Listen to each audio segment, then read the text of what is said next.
Let's start with the Rockies. Notoriously a terrible road team. Yep. What do you think? And I'm going to tell you what we talked about when you weren't here. How many victories at home this year? Because they've got to dominate at home. And when they've been successful and had winning records the few times they have, and they're starting their 23rd season, home season today at 2 o'clock. What would be a number? They won 45 last 36. year. If you ask me, I mean, I think doesn't that number have to rise by at least 15? I mean, it's just knowing their history in terms of not being a very good road team, then you have to make up that difference at home. Hope to steal as many as you can on the road and then put yourself in contention by the time September rolls around. Listen, in that respect, I guess it was a very encouraging road start. Milwaukee Brewers got it. It's not the greatest road team in the whole wide world. But yes, I mean, I think that number has to rise pretty significantly to give them the cushion that they probably will need at some point this season. Yeah, I think they won around 21 games, something like that on the road, which is miserable. It was in the 20s. Yeah.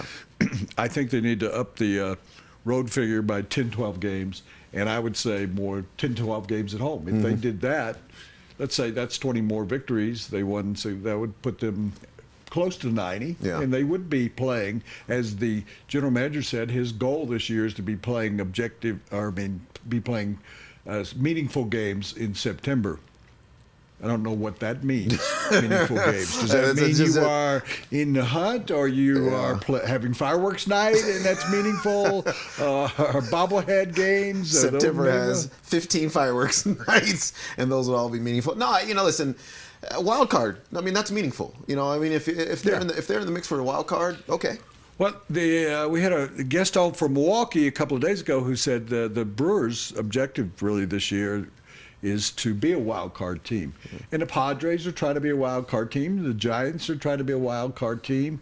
Braves are down. You look around, you go, Cincinnati, Sports Illustrated thinks a lot of Cincinnati. The Cardinals are going to be in the mix. Yep. The Cubs may think that if they'll ever bring up their star players from the minor leagues. Business decisions, Woody, business decisions. decisions. So there's probably the Nationals. I think it's the Nationals, the Cardinals, and the Dodgers. The Dodgers, yeah. And that's chalk, but that'd be the way I go. The Nationals have an incredible pitching staff. Yeah. They added Scherzer to what was already a good rotation. We thought they were going to give up somebody, but they didn't. They just stuck with those guys. It's better to have more than not enough.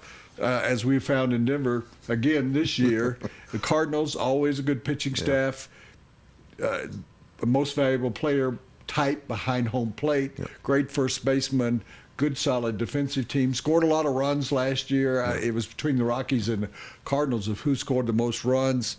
The Giants didn't do anything in the offseason. Really significant except to lose people.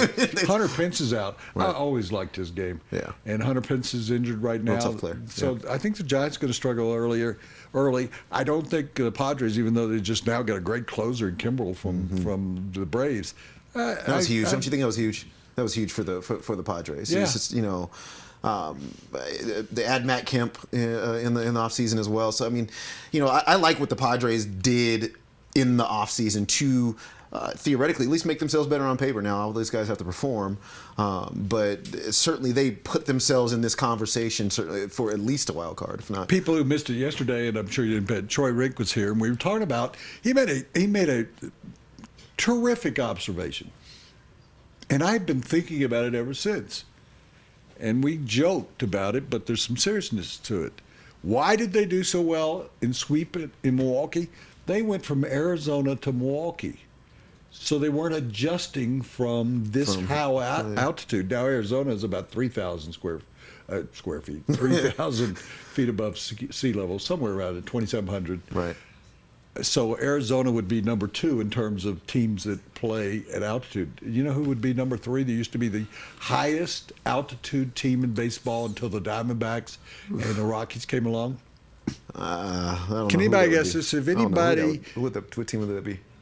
If anybody at home can get this and tweet us, the first one we get from tweet, I will give them a $25 gift certificate at Blake Street Tavern. Right. If anybody in here can get it, I will give you a $25 gift certificate to Blake Street Tavern. So, Rockies, Diamondbacks. Rockies, Diamondbacks. Just take a guess. Take a wild guess.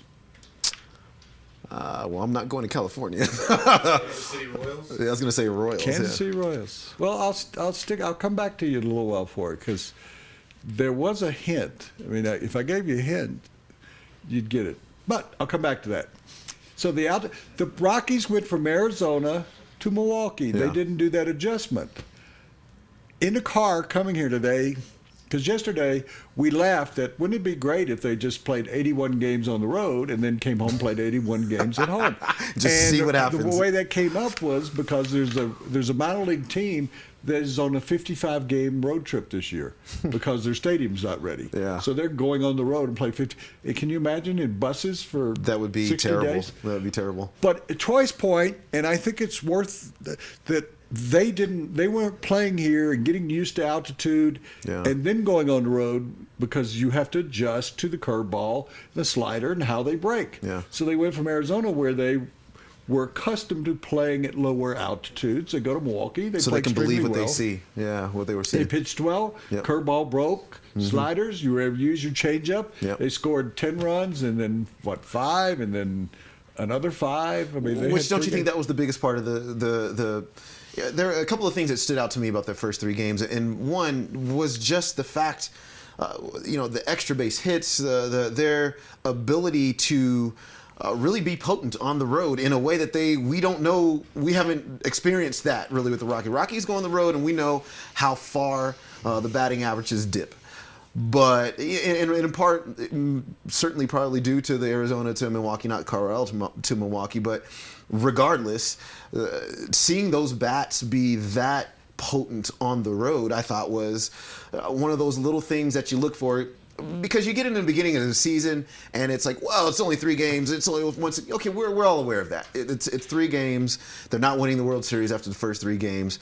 But I think when you're evaluating a team, and I do this in basketball too, or any other, but you take the things that were maybe deficiencies or what they want to improve on, and you look at those areas.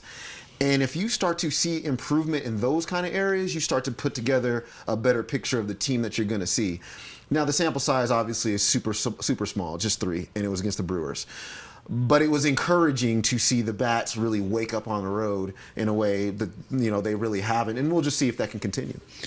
We will talk more about that in just a moment. As I told you, this segment brought to you by the Harmony Foundation. It's Colorado's premier treatment program for drug and alcohol addiction. And I met with Wendy and Duke from Harmony Center the other day, the Harmony Foundation, and we talked about the key to what they're trying to do is recovery. Recovery. They said that word is more important than the Harmony Foundation. But the Harmony Foundation is a great facility. I've been talking to them. They have 45 acres, and they usually have 45 patients. I think I'll use that word at a time. So it's almost like if you are someone who is trying to recover from an addiction, that you have an whole acre to yourself, and you can go off in the woods and contemplate and philosophate and do all of those things. It's a 45-acre mountain campus. It's insurance friendly. That's a key to a lot of people. So visit theharmonyfoundation.com. Find out a lot more information about what they are accomplishing there, and they are achieving a great deal.